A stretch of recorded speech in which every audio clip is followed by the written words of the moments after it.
What is up, Scootaheads? Hey, so today I wanted to talk about the differences between the 2021 and the 2022 Honda CBR500R. So I purchased my 21 on January 29th, 2022.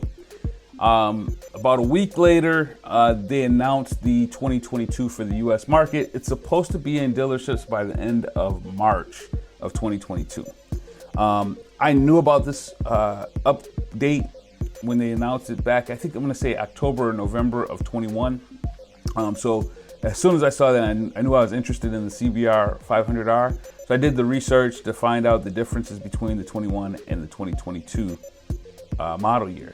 And there are some significant changes with the 2022 Honda CBR500R, okay?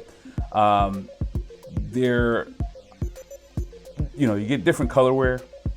You get Showa non-adjustable forks in the front, and then also you get dual disc ABS Nissan ABS brakes in the front. So these are pretty significant. So as you can see here, the colorware is different. I do love the blacked out portion of the colorware here, where you can see it does make it look a bit more aggressive.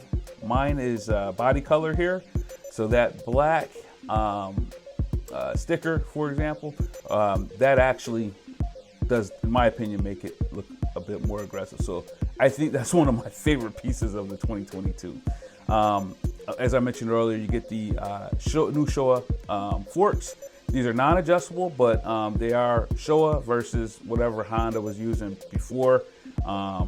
So you can definitely see the difference there. You know, when you look at my 21, I've got black forks, and they're not upside down forks. These are. So you also get new light wheels with the 2022.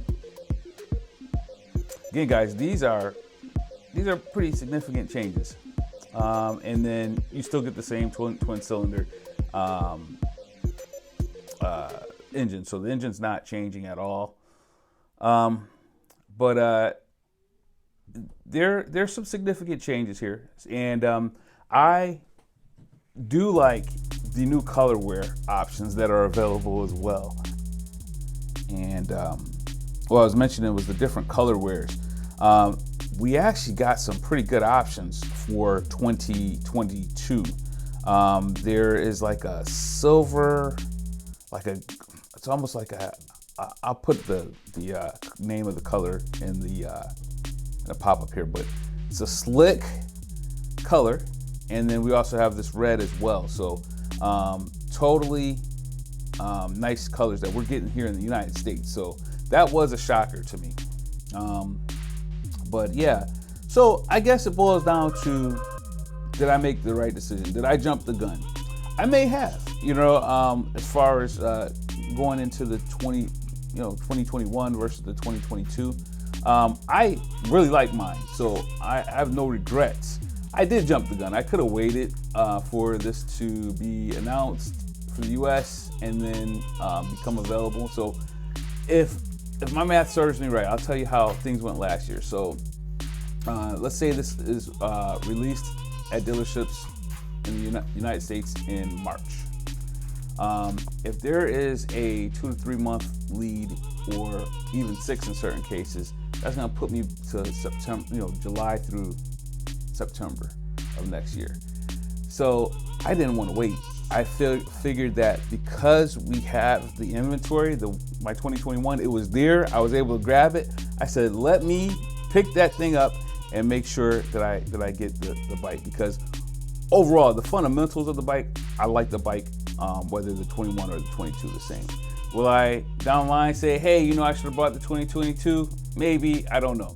But I have no regrets on the 2021. But I do think that Honda did put a great foot forward as far as the upgrades that they did do for the 2022.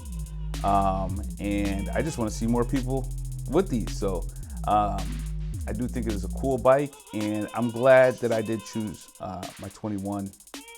If they were both in front of me at the same time, obviously a little bit different. I would probably pick the 2022 since it's the newest one. But oh, you know what? That's the other thing I wanted to mention. So the 2022, it starts at $71.99 in the US, and there's a $400 freight plus a $200 freight surcharge. So overall, the cost is a little bit higher. I do think it's worth it based on the differences that are from the 21 versus 22. The only thing though is that price point is inching up really close to like a Ninja 650, for example. You're like neck and neck, and you've got another 20 horsepower on that Ninja 650. So it's starting to get pretty close. And even at the $69.99, that's close enough. But as you start etching up or getting up closer to that Ninja 650, you know, that becomes a much harder decision because you're getting about 20 more horsepower and about 20 more pound-feet of torque. So that's where it's gonna get close. So I want to see how these cells work as this price inches up. So, but again, I definitely appreciate you guys for checking out the video. More stuff to come. I just put on some tank pads.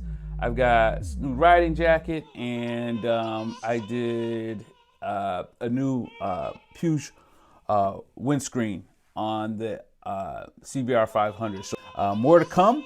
Again, thanks for watching the videos. Like, comment, and subscribe. If you notice, I did put my Instagram handle on the beginning and the end of this video. So if you like, go ahead and follow me on Instagram. I like to see some of you guys' bikes and stuff like that as well. So I'll definitely follow back. All right, I'll check you on the next one. Peace, guys.